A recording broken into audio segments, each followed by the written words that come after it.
Buenas tardes. Nuestro tema a exponer es acerca de la amigdalectomía y adenoidectomía.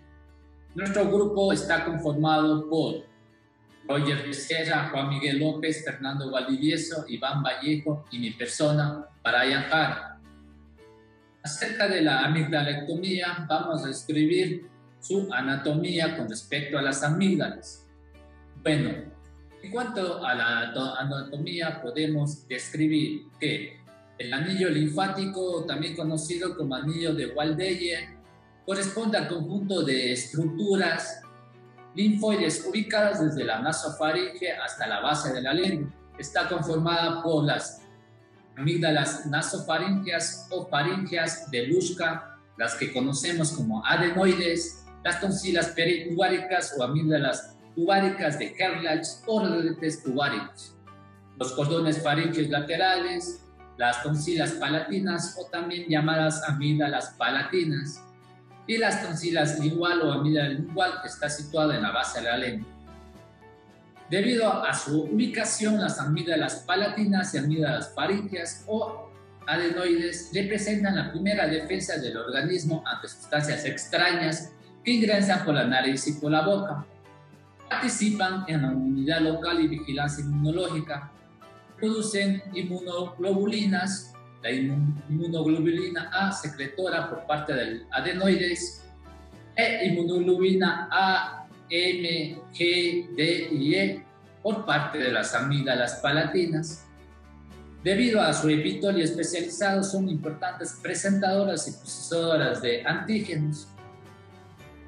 Las amígdalas palatinas y linguales presentan un epitelio plano estratificado no queratinizado, mientras que las amígdalas faríngeas y tubáricas se distinguen por presentar un epitelio respiratorio pseudoestratificado cilíndrico ciliar. En cuanto a la anatomía de las amígdalas palatinas, podemos decir que son órganos pares linfoides adheridos a la mucosa del istmo de las fauces, una derecha y otra izquierda. Son considerados los de mayor tamaño, sobre todo hasta los 10 años de edad. Es a partir de esta edad cuando comienza su reducción de tamaño, siendo aún más significativo llegado a los 20 años de edad, conociéndose este proceso como evolución fisiológica. Estas amígdalas están situadas en la pared lateral de la faringe, por dentro de la región cigomática y en el espacio maxilofaríngeo. Tiene forma de almendra y sus dimensiones varían en función de la edad y según los individuos. En condiciones normales, la amígdala mide 20 milímetros de alto por 15 de ancho y 10 de espesor. Tiene una cara lisa, la cápsula amigdalina. Está unida a la pared faríngea por tejido conjuntivo laxo y está bien vascularizado, lo cual le facilita la disección quirúrgica, y también está conformada por una cara medial que es irregular y convexa y que está excavada por criptas profundas y es la cara visible de la amígdala. Anatómicamente se encuentran delimitadas por las siguientes estructuras. Anteriormente por el músculo palatogloso, conformando el llamado pilar anterior. Posteriormente por el músculo palatofaringeo o pilar posterior. Lateralmente, haciendo las veces del lecho amigdalar, su límite es el músculo constructor superior de la faringe, que lo separa del nervio glosofaríngeo. El límite medial es la cavidad orofaríngea, por lo que se trata de un margen libre. En cuanto a su irrigación va a estar dividido en 3 segmentos. El segmento superior, que se encuentra irrigado por las ramas de la arteria palatina descendente, su tercio medio por la arteria faríngea ascendente y su tercio inferior por ramas tonsilares de la arteria lingual, facial y palatina ascendente. Otras arterias que también dan ramas para las amígdalas son la lingual dorsal, la palatina descendente, que forma una red anastomosis con la palatina ascendente.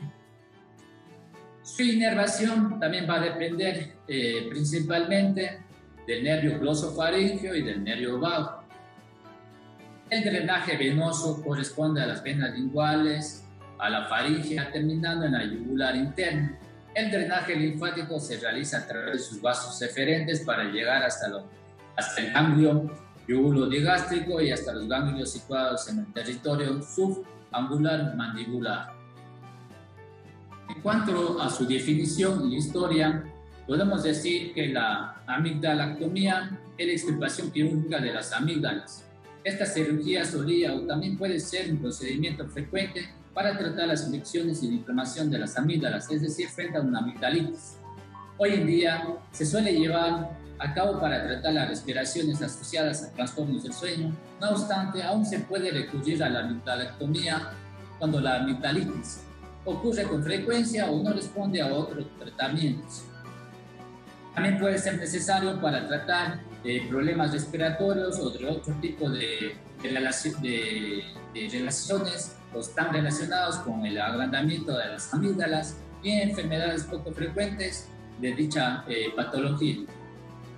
El tiempo de recuperación de una amigdalactomía suele ser de al menos 10 días y hasta 2 semanas. La técnica quirúrgica clásica es la amigdalactomía extracapsular bilateral, que corresponde a la sección quirúrgica de ambas amígdalas palatinas junto con su cápsula, mediante la disección del espacio periamigdalino. Corresponde a uno de los procedimientos quirúrgicos realizados con mayor frecuencia por los otorrinolaringólogos.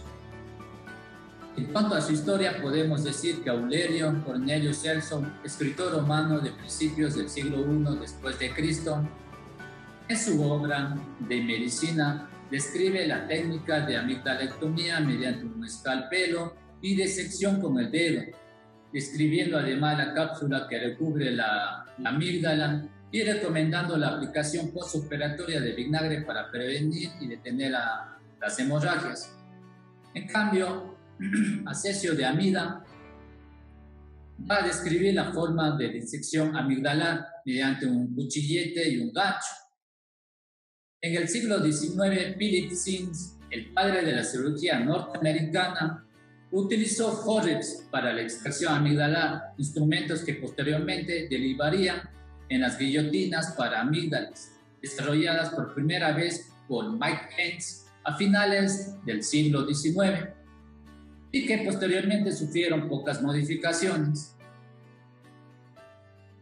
Cabe decir que todas estas técnicas no conseguían la extracción completa de las amígdalas, sino que se realizaba únicamente amigdalía parciales. Esto se debe no solo al material quirúrgico rudimentario o a defectos de la técnica quirúrgica, sino también a la existencia de analgésicos y anestesias con el conseguimiento movimiento del paciente. Es por ello por lo que la introducción a la guillotina fue crucial, puesto que permitía una amigdalectomía casi completa en el menor tiempo posible. La primera amigdalectomía por disección que se realizó bajo anestesia general con gas éter parece ser que fue realizado por Crowley. Este cirujano fue el creador del abrebocas llamado más tarde Crow Davis, necesario para retraer la lengua e introducir el anestésico. En la actualidad, en los principios del siglo XXI, probablemente los retos de la cirugía de la amígdala se encuentran en la disminución del dolor postoperatorio, del sangrado intraoperatorio y la prevención de complicaciones quirúrgicas mediante el uso de las nuevas técnicas que van apareciendo, como el bisturí armónico y la ablación fría por plasma. En cuanto a las indicaciones de una amigdalectomía, tenemos indicaciones absolutas y indicaciones relativas. En las indicaciones absolutas tenemos la broncopatia con pausas o también el síndrome de apnea y hiponea obstructiva del sueño. Estas van a ser atribuibles a hiperplasia maligna del grado 3 o grado 4. También podemos tener una amigdalitis a repetición o crónica. La repetición va a estar definida según criterios de Paradise. También a una posterior, a un segundo absceso periamigdalino, a una amigdalitis hemorrágica o también una asimetría amigdalina con sospecha de cáncer. En cuanto a las indicaciones relativas, tenemos lo que es las enfermedades de Berger, como puede ser una nefropatía por inmunoglobulina A o también por el síndrome neuropsiquiátrico de inicio agudo pediátrico o también por un síndrome de Marshall. Otros más discutidos es la hiperplasia asociada a trastornos craneofaciales, dentales y de la deglución. También por una pustulosis, por una palmoplantar o psoriasis, un eritema nodoso, portadores de faringitis, estreptococos, beta hemolíticos del grupo A, y también puede ser por una difteria, entre otros. A modo de comentario final o a modo de una recomendación, queremos resaltar que no se considera indicada la amigdalectomía para tratar trastornos del desarrollo pondo-estatural, mala oclusión dental o alteraciones del desarrollo facial, halitosis persistente, trastornos de masticación o una disfagia, siempre y cuando estos no se asocian a una obstrucción sintomática de la vía aérea. Contraindicaciones para una amigdalectomía. Bueno, primero tenemos que tener en cuenta que no existen contraindicaciones absolutas para esta amigdalectomía, pero van a existir contraindicaciones relativas que deben evaluarse caso por caso, dependiendo de cada paciente.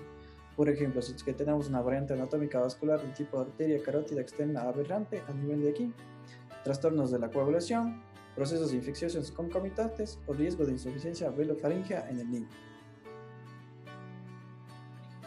Ya. Las condiciones para una cirugía ambulatoria.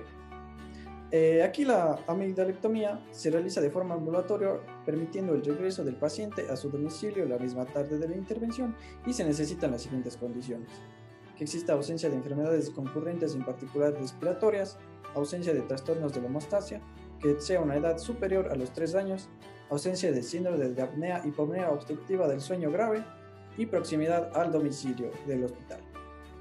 La anestesia.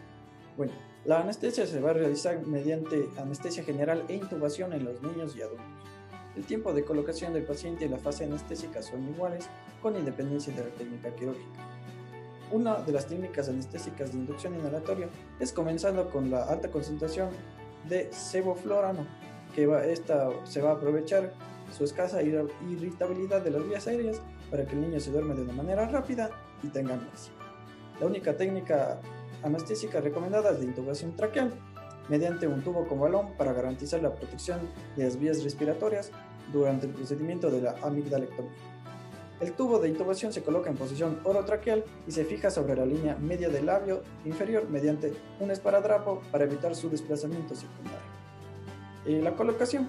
Bueno, para la posición, el paciente se va a situar en decúbito supino, en posición conocida como posición de Rose. Esta consiste en que el paciente esté con la cabeza en el eje del cuerpo, aunque en ocasión que se coloca un cilindro bajo los hombros para permitir una exposición mejor del polo inferior de cada uno. El cirujano se va a sentar a la cabecera del paciente y el anestesista se sitúa frente a este. Técnica quirúrgica. La técnica quirúrgica clásica es la amigdalectomía extracapsular bilateral. Esta corresponde a la resección quirúrgica de ambas amígdalas palatinas junto a su cápsula mediante la disección del espacio periamigdalino, que corresponde a uno de los procedimientos quirúrgicos realizados con mayor frecuencia por los otorrinolaringólogos. Aquí existen diversos métodos para realizar una amigdalectomía y principalmente se clasifican en métodos fríos y métodos calientes. Los métodos fríos corresponden a aquellos que no liberan energía térmica durante el procedimiento, lo que teóricamente podría disminuir el dolor postoperatorio. Los métodos calientes liberan distintas cantidades de energía térmica que produce un efecto cauterizador, potencialmente disminuyendo tanto el tiempo quirúrgico como el sangrado intraoperatorio. Aquí se aconseja realizar una amigdalectomía total en los casos de amigdalitis de repetición, porque la resección del tejido amigdalino debe ser completa para evitar cualquier recidiva. En cambio, en las indicaciones obstructivas, como el síndrome de apnea y hipopnea obstructiva del sueño, se puede plantear un procedimiento de amigdalectomía parcial, porque el objetivo de la intervención es eliminar el obstáculo.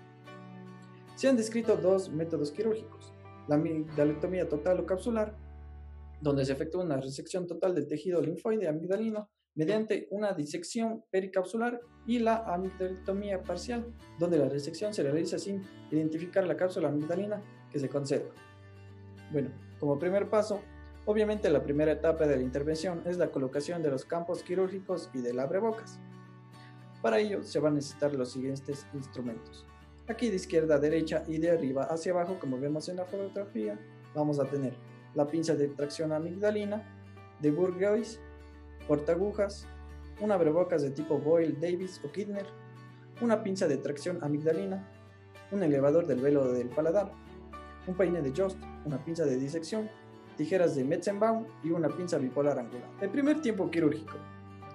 Aquí, este se va a basar en la incisión de la mucosa y la exposición del plano de la cápsula, como podemos ver en la imagen B y en la imagen C. Y ahora vamos a mostrarles en el siguiente video. Aquí, el polo superior de la amígdala se va a sujetar con la pinza de tracción amigdalina hacia la óvula de la línea media. Esta maniobra nos va a permitir visualizar bien el plano de disección, que es el límite entre la cápsula amigdalina propiamente dicha y el pilar anterior. Aquí la incisión se realiza a este nivel, lo más cerca posible de la amígdala, para conservar el pilar anterior con bisturí o con tijeras de Metzenbaum para situarse en el plano de disección amigdalaria extracapsular. Este plano es reconocible por el color anacarado y consistencia fibrosa de la cápsula amigdalina, como podemos ver ahí. La disección subsiguiente depende de este primer tiempo quirúrgico. Segundo tiempo quirúrgico, conocido también como disección pericapsular y hemostasia de los pedúnculos vasculares. Este se realiza de arriba hacia abajo y de la superficie a la profundidad, en contacto con la cápsula amigdalina, para no traumatizar los músculos tanto pilares anteriores como los posteriores, como veremos en el video a continuación. Este procedimiento se puede efectuar con peine de Jost, una espátula Roma, tijeras de Metzenbaum o con el dedo del cirujano. Con esto se libera la amígdala de los músculos adyacentes y de los pedúnculos vasculares después de la coagulación con el uso de una pinza bipolar. Como podemos ver, en el polo superior se debe realizar una hemostasia cuidadosa del pedúnculo superior antes de ser seccionado. Una vez realizado este procedimiento, hacemos el mismo proceso en el polo inferior. El despegamiento se debe realizar en el surco amigdalogloso, ya que este es la unión del tejido linfoide con la base de la lengua. Tercer tiempo quirúrgico, llamado también amigdalotomía contralateral, el cual consiste en el mismo procedimiento del segundo tiempo quirúrgico. Como podemos ver en el video,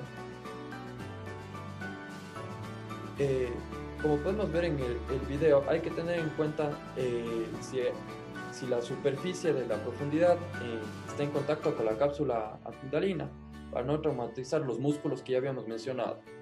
Esto hay que tener en cuenta que tiene que ser sin ningún daño, pues puede generar hemorragia, y también tener precaución de que no haya daño del dental. Cuarto tiempo quirúrgico.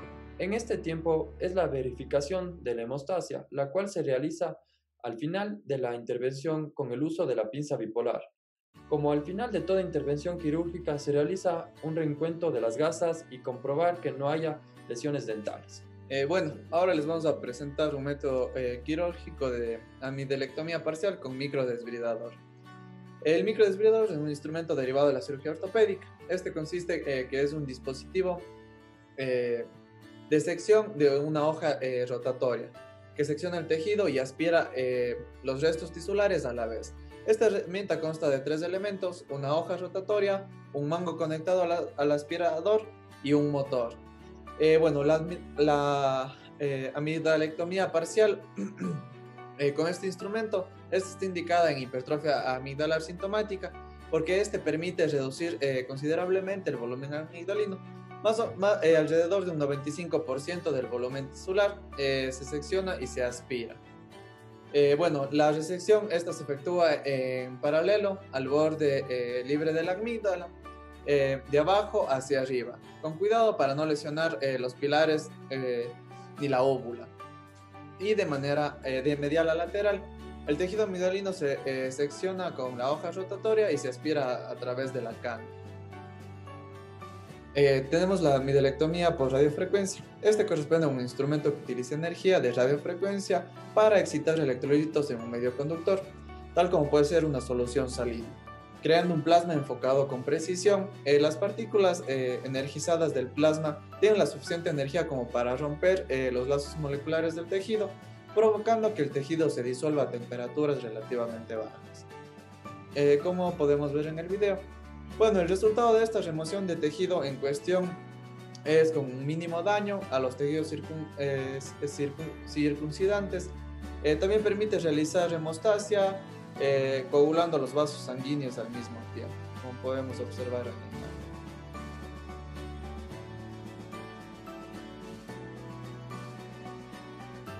Como podemos ver, este es por radiofrecuencia. Vemos que es una temperatura relativamente baja, como se mencionó, y va rompiendo los lazos moleculares del tejido. Vigilancia postoperatoria. La vigilancia en los servicios postoperatorio es sistemática y debe ser prolongada en los niños pequeños y en caso de presentar síndrome de apnea o apnea obstructiva en el sueño grave. Para el alta se requiere la autorización del anestesista y del cirujano después de verificar las celdas amigdalinas y la ausencia de hemorragia. En el servicio de cirugía se realiza una vigilancia habitual consistente en la evaluación del dolor y de las náuseas y de la temperatura. La perfusión intravenosa de una solución salina isotónica se mantiene durante el postoperatorio hasta la reanudación de una alimentación eficaz. La ingesta oral de dieta líquida se permite a las 2 horas de haber finalizado la intervención. El dolor post-amigdalatomía se clasifica con dolor intenso de componente inflamatorio, con una duración media de 8 días en el niño. Cabe recalcar aquí que el 40 al 70% de los pacientes operados de amigdalatomía presentan náuseas y vómitos postoperatorios, debido a una particularidad a la deglución.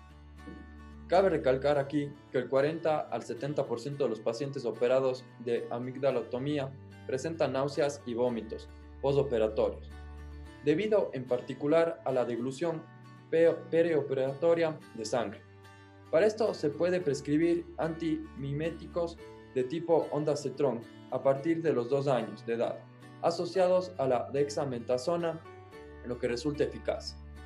El paciente recibe el alta cuando no tiene vómitos, fiebre ni dolor intenso. Complicaciones postoperatorias.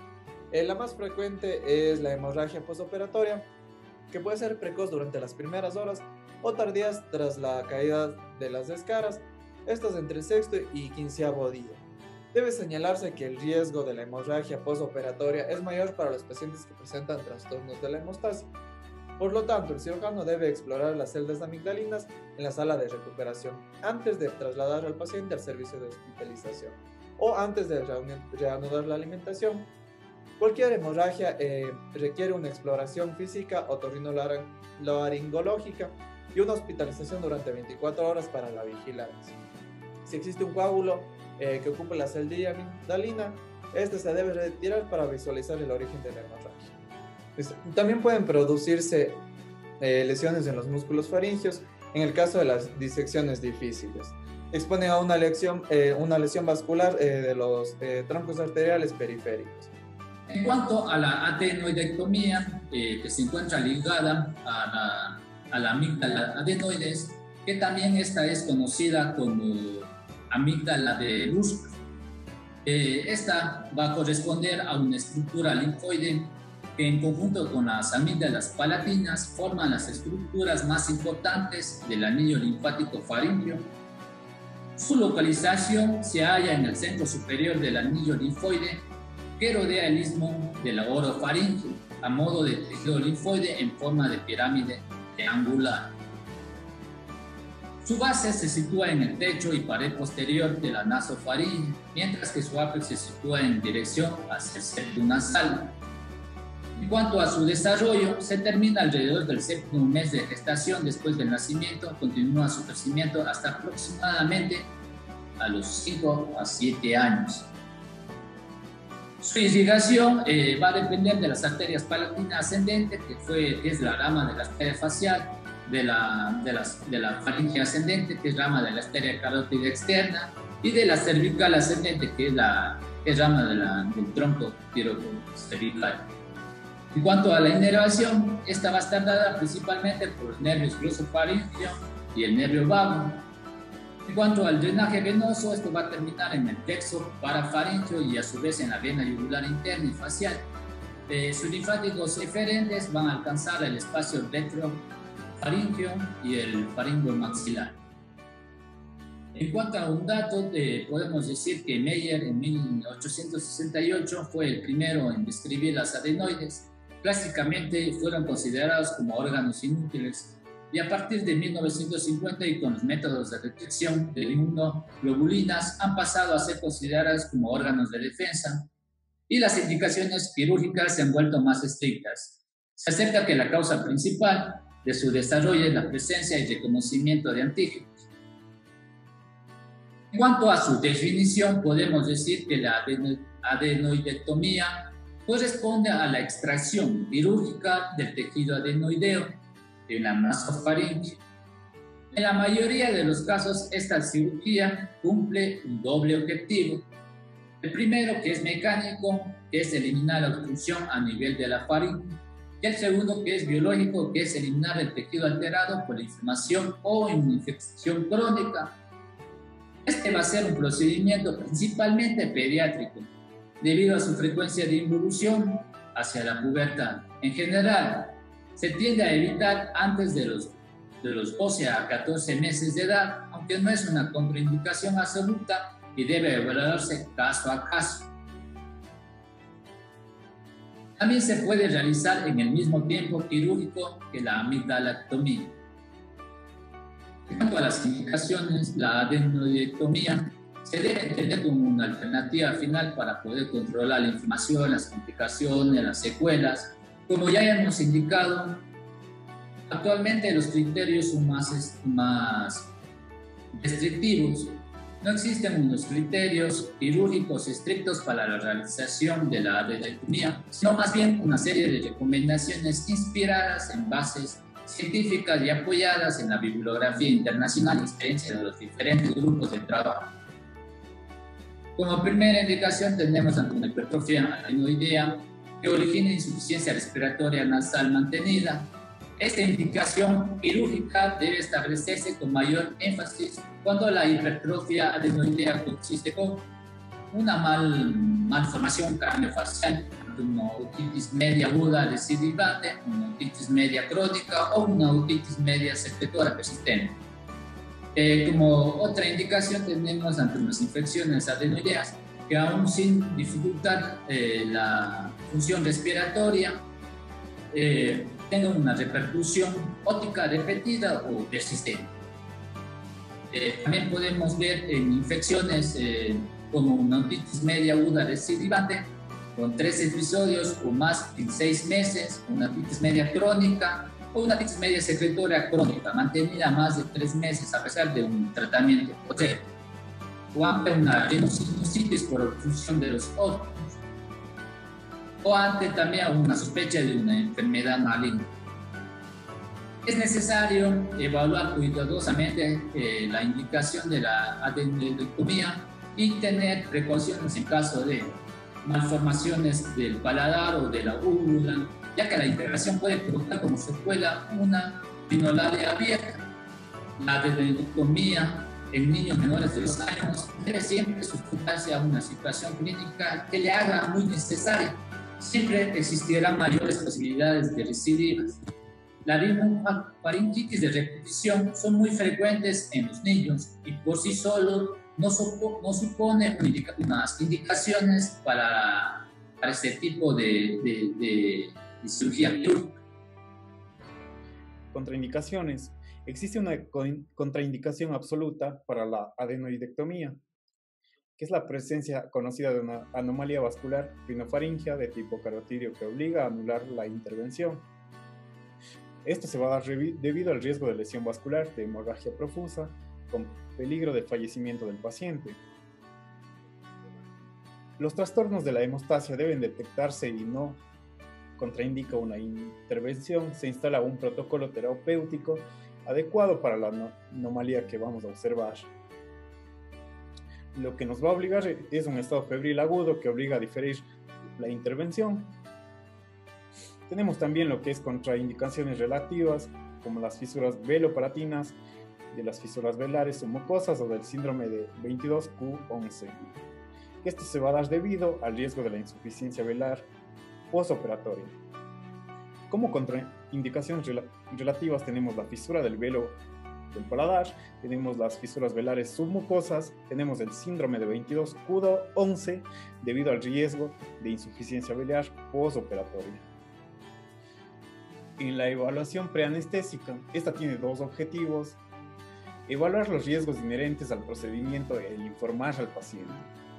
Los riesgos de la adenoidectomía y la amigdalectomía son sobre todo hemorrágicos y respiratorios en su mayoría.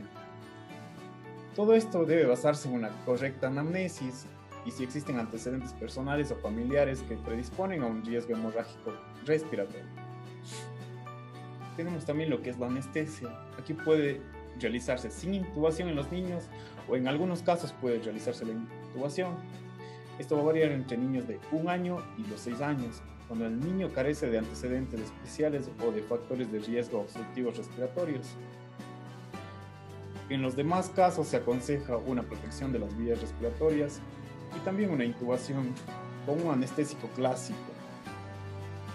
Aquí va a ser obligatorio contar con una vía venosa que se coloca tras la pérdida del conocimiento después de la inducción. Y también tenemos que en una infección de las vías respiratorias superiores aumenta el riesgo de complicaciones respiratorias al provocar desaturaciones o pausas respiratorias, incluso broncoespasmos. Por lo tanto, la intervención se difiere unas 3 semanas aproximadamente.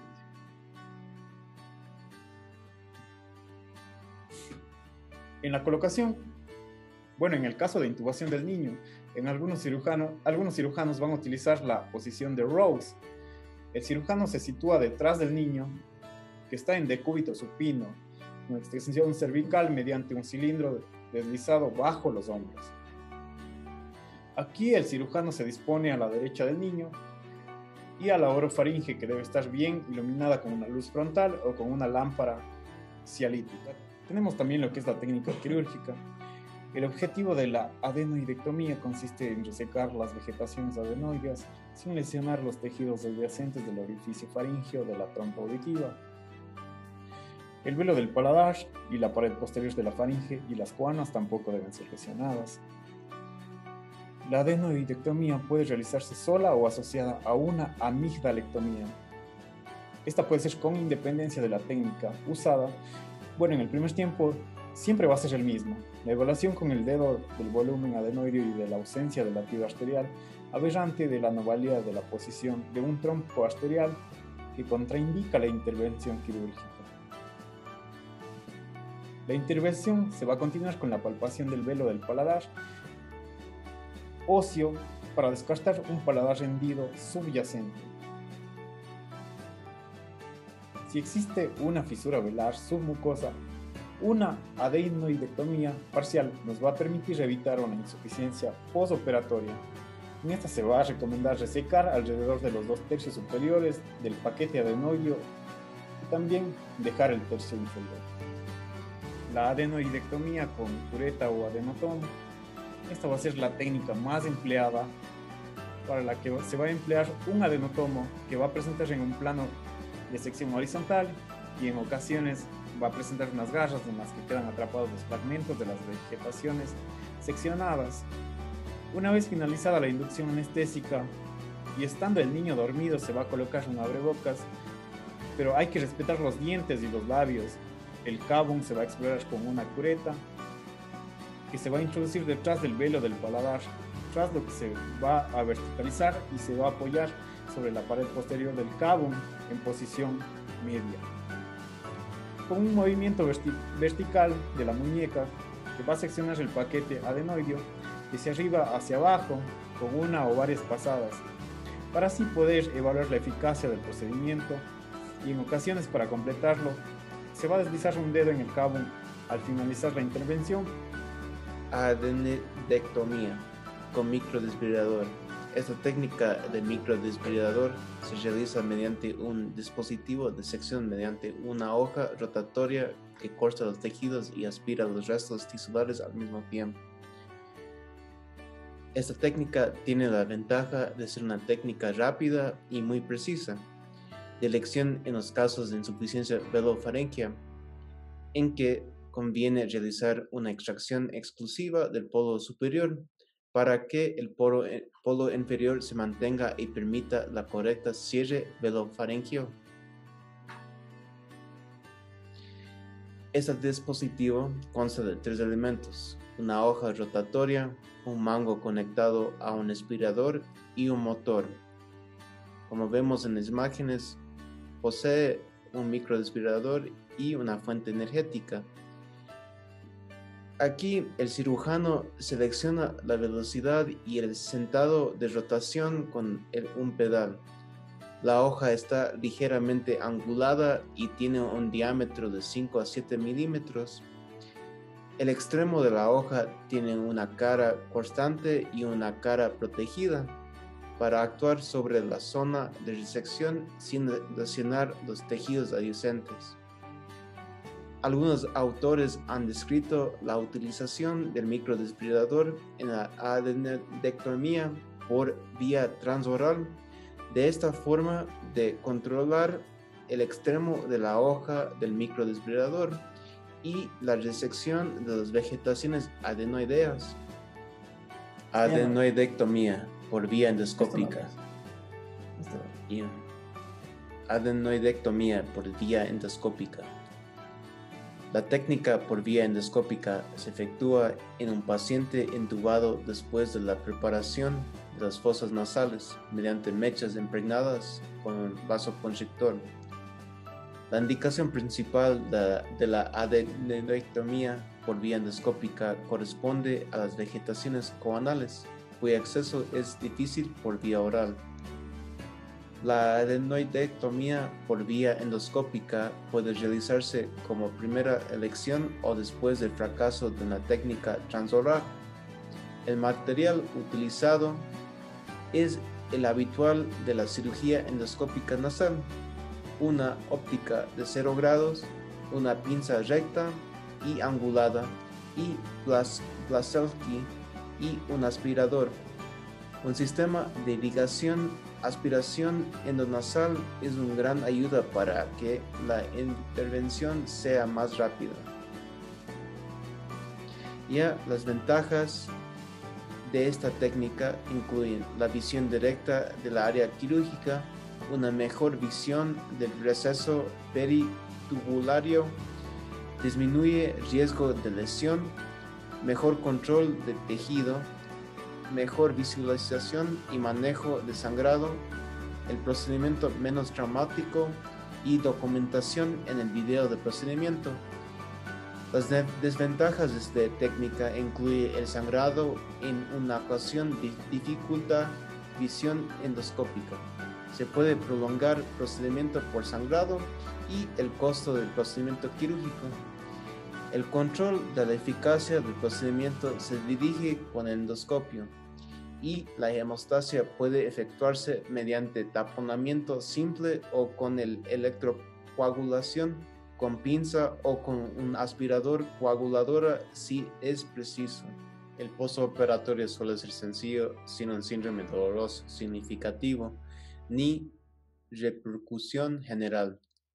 Se reanuda una alimentación normal a las 6 horas de la intervención sin dolor. Al alta, el paciente recibe una prescripción de analgésicos de nivel 1 de tipo paracetamol y en ocasiones lavados nasales con suero fisiológico. En estos casos, el ácido acetilsalicílico debe evitarse debido al riesgo de hemorragia. El paciente se reexamina en la consulta postoperatoria alrededor de un mes después, en función del cirujano. Complicaciones. Las complicaciones postoperatorias de la adenoidectomía son de varios tipos: hemorrágicas, infecciones inflamatorias y funcionales. Aquí las complicaciones se dividen en inmediatas y tardías.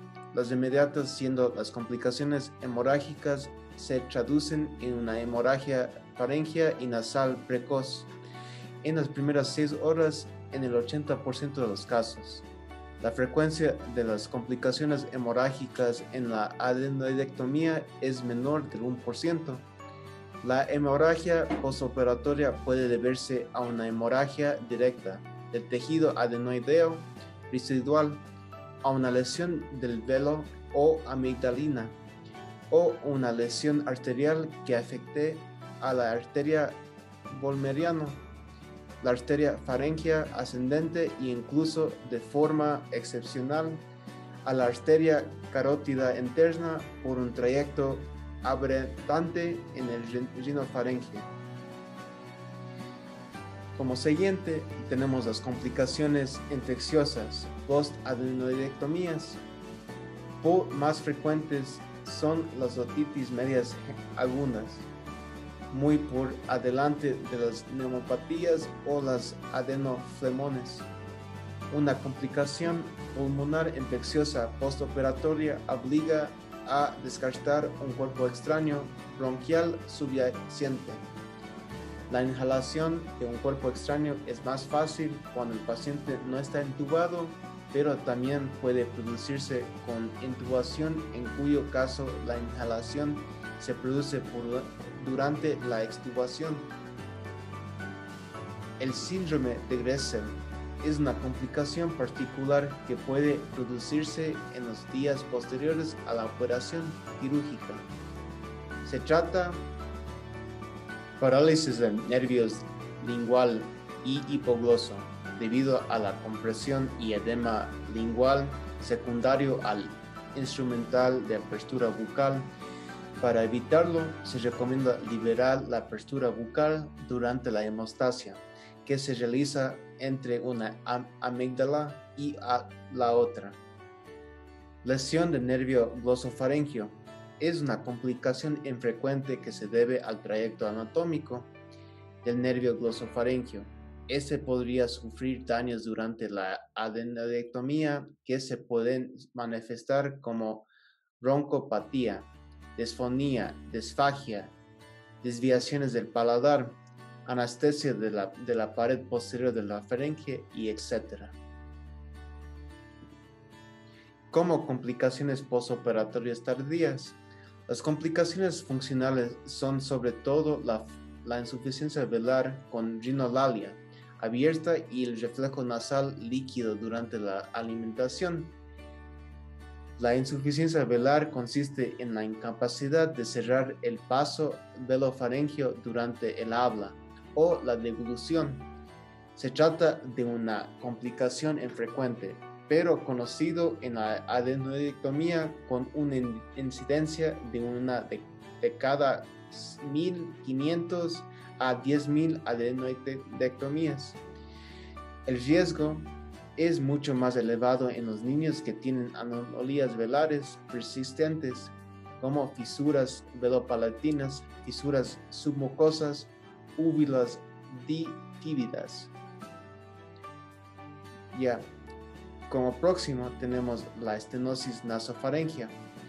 Esta complicación tardía tras adenoidectomía se produce por remoción excesiva del tejido faríngeo con cicatrización retráctil, disminuyendo el diámetro de la nasofaríngeo. En casos severos puede requerir faringoplastía de la ampliación. La estenosis orofaríngea. Esta complicación es cicatrizal de la adenoidectomía, en la que se producen adherencias entre la base lingual y los pilares amigdalinos. Produciendo estenosis, puede manejarse con corticoides intralesionales o cirugía. Después de una adenoidectomía realizada correctamente, la tasa de recidiva es baja, menor del 1%.